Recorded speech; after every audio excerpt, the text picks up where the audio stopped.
This is Bryce Amir Hardy, DLC number 432675 with the IWAP.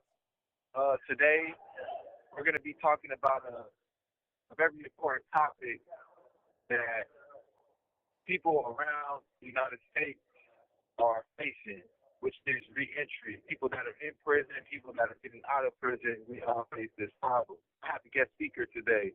Would you be willing to introduce yourself? The famous.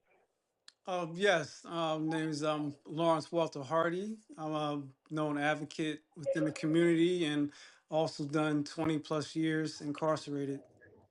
Here for the cause. So, would you like to be called Mr. Walter, Mr. Hardy? What do you go by?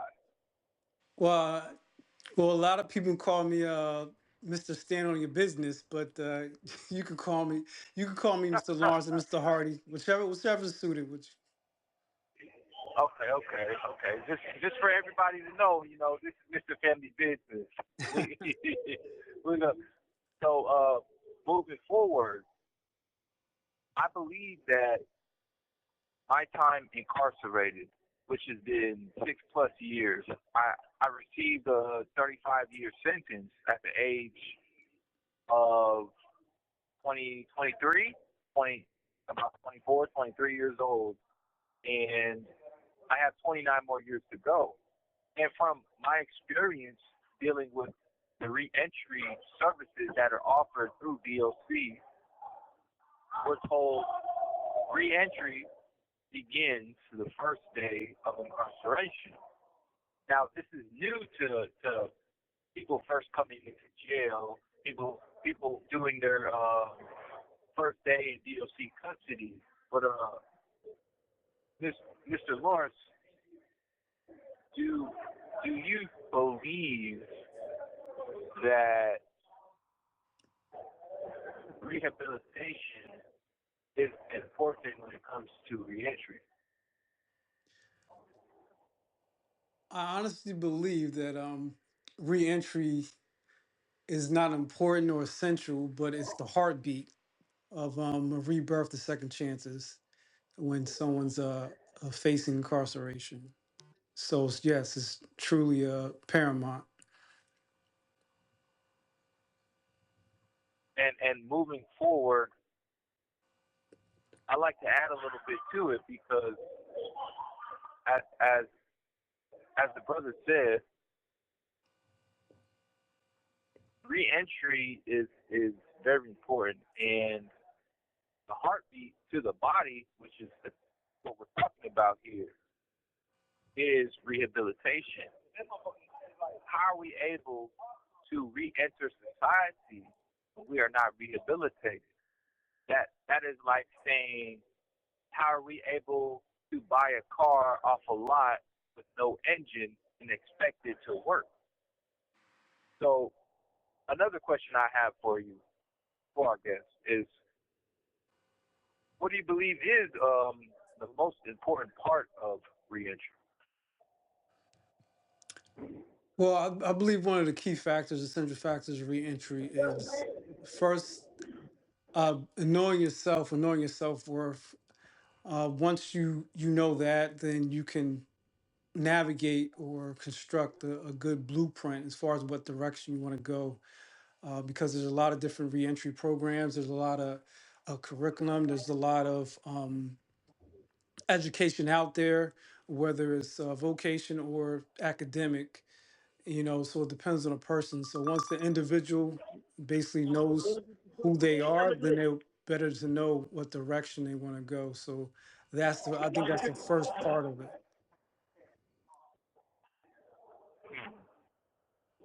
And as I'm still incarcerated, you said you've done 20 plus years incarcerated.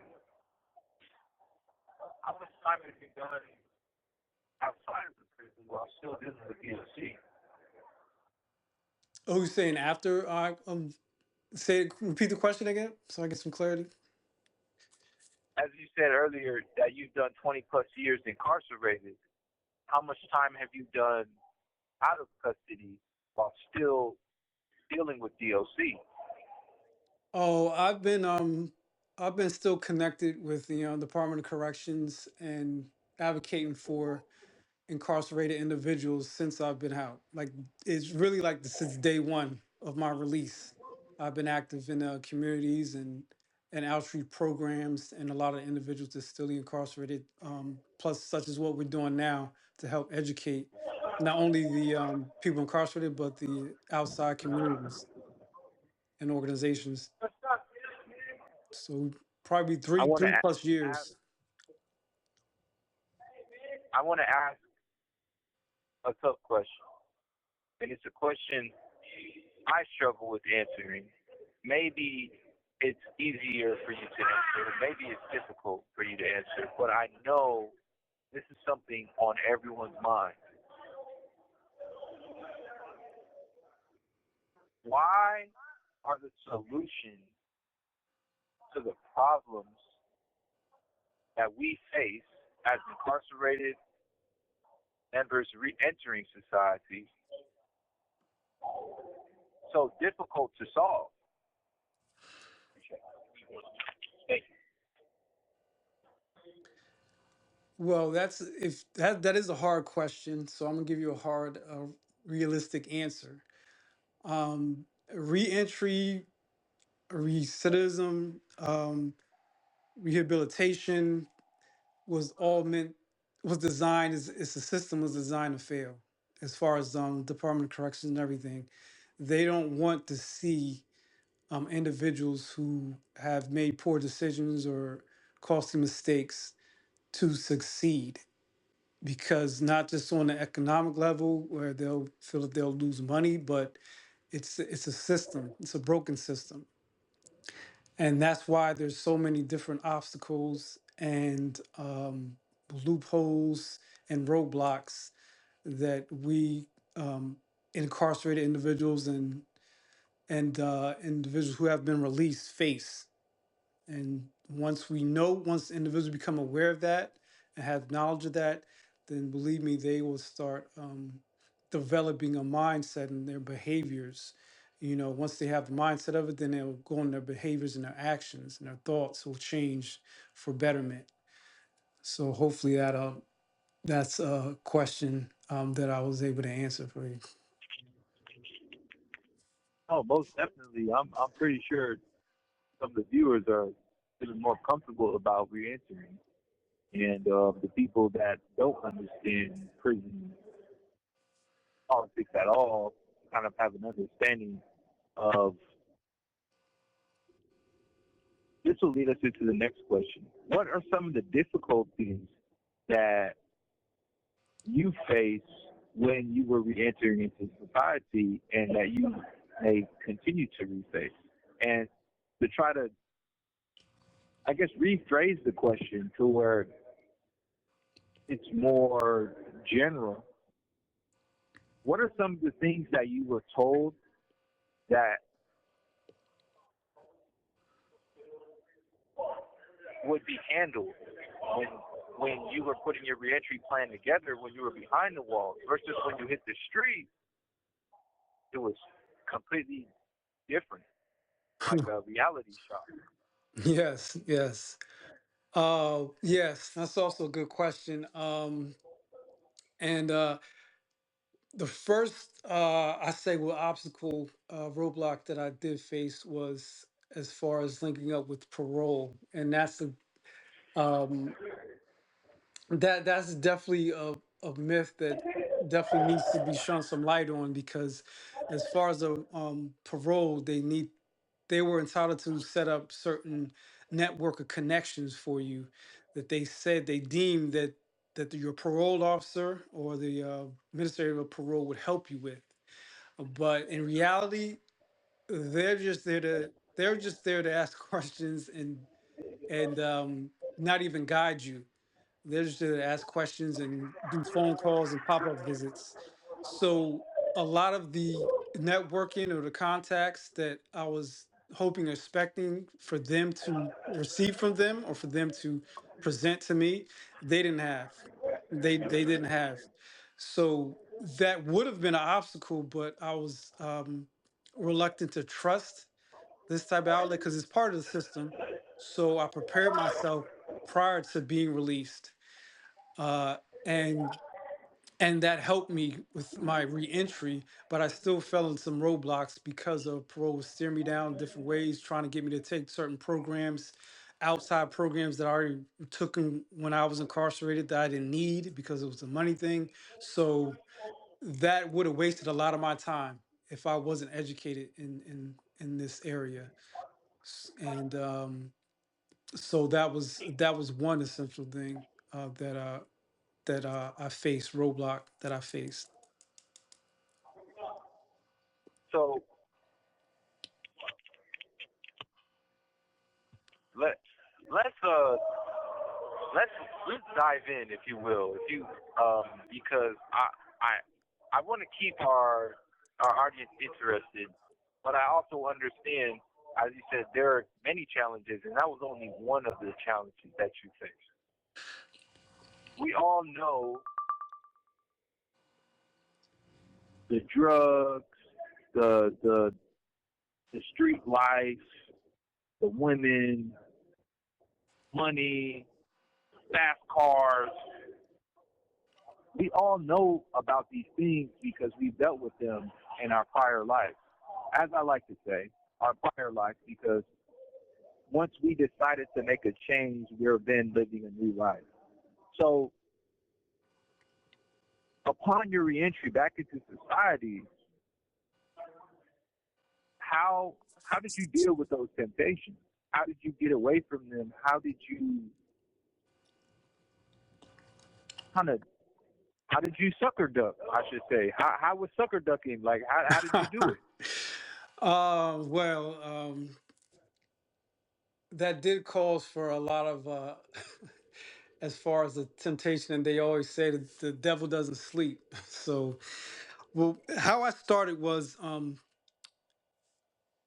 because you brought up a good point. Let me track back. You brought up a good point on the start of the conversation. You said as far as reentry starts, soon as as your sentence starts, and I was reminded.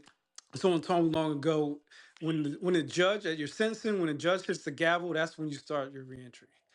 So I prepared myself for a lot of these temptations, as you call, um, prior to incarceration. I set out as far as some short-term goals and some avenues of where I knew I was going to face temptation, such as like the empty time, whether it was through family, whether it was work, whether it was, like you said, significant other females, the limelight out there. So how I dealt with that is, I was given I wasn't given a curfew because I already had employment. I had that set up before I got out.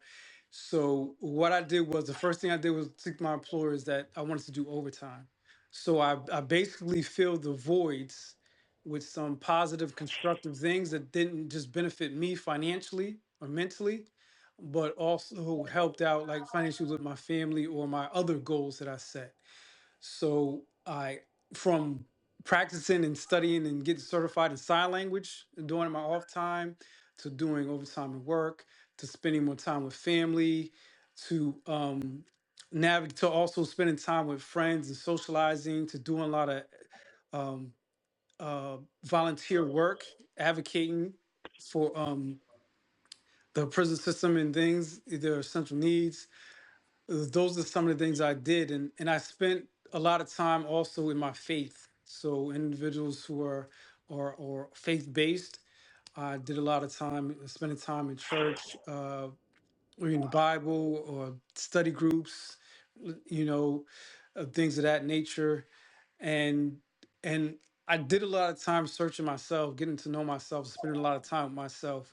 A lot of individuals may or may not understand it, but we're around individuals most of all day, all the time in our lives. So, but we don't spend enough time just with ourselves, getting to know ourselves or our likes or dislikes and things like that. So I did that, and I found a lot of more things that I was more interested in to help with that idolized time that I had on my hands.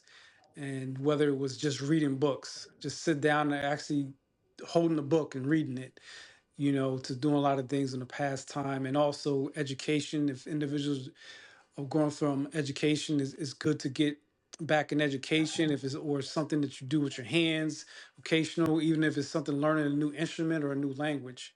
I just occupied my time and got more involved in, you would say, the grown folk type business, to whether it's knowing how to save money, building a financial plan, for me, or when I got married, or grandchildren, or so and so forth. But I actually sat down and saw some of the things that I could do to utilize my time. The temptations was out there, and you'll get involved in it, but it's just how much you want to deep dive into it. But it's some focus and discipline that has to be set.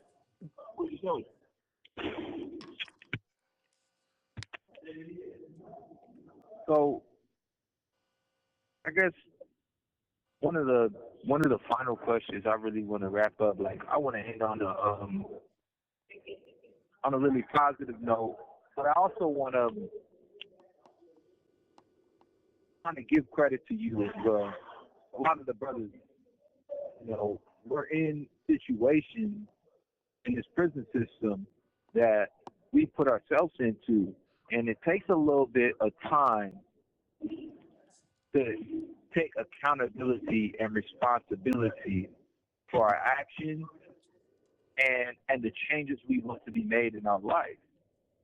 So, for all those who don't know, our guest speaker is a legend. This guy, he he's been doing time at places people don't make it. People leave on stretchers and don't come back. Sing Sing, Attica, Greenhaven. These is places in the state of New York that a lot of people like to say it's going to year school. A lot of things have gone down. A lot of history has gone down at these places. Now, for guys like me, I'm in Washington State. Walla Walla Penitentiary, the only penitentiary in the state of Washington. But there's brothers all around in places just like Mr. Lawrence was in, Angola, places like that. So I want to say this, and I want to ask this to the brothers that is out on the street still dealing with the DOC, to the brothers that is in behind the walls still dealing with the DOC. What is some advice that you have to give to these people? Even to the sisters. Let's not forget the sisters, because these sisters are all locked up all around the United States as well. But and the juveniles. Maybe the juveniles can get this too. A lot of people may be listening in. What is some advice that you can give to people in these situations, still dealing with the government incarceration on the street, in the penitentiaries?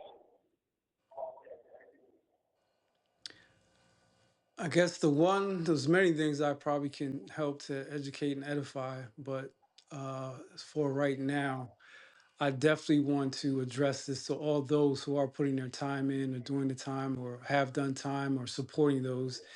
I want to say this is that all your efforts won't be in vain, and they can bring the rewards, the success, or not even just the accolades, but they will bring what is that we're all looking to have, and that's just some peace, that's just some understanding, that's just some will for us to be together. So look forward, continue to press forward, and don't give up, no matter what the obstacles or anything is. The sacrifice is gonna there's gonna be many sacrifices, there's gonna be many obstacles, but continue to press forward. We have to. We're living a state of emergency now. And your little bit help, your little bit sacrifice, and your little bit effort can make that happen. So those who are out there, please understand this, and please please do your part. That's about it. Those are some powerful words. Yeah, some powerful words. Well, I appreciate your time. You know, I know I appreciated it. If everybody else don't appreciate it, I can't speak for them. But I know I appreciated it. And out there in the free world, being able to take 5 minutes, 10 minutes, 15 minutes out of your day, come and tap back into to this chaos, to this concrete jungle means a lot coming from the inside. When you was in here and you're now back out on the street, you're still able to reach back. That should be it. That's we end the podcast. All right. So thank you, and I'm very honored to be a part of it and have this session with you. And I'm willing to even partake in many or any more. So thank you for your time and the things that you do and the effort you put in. Greatly appreciate it.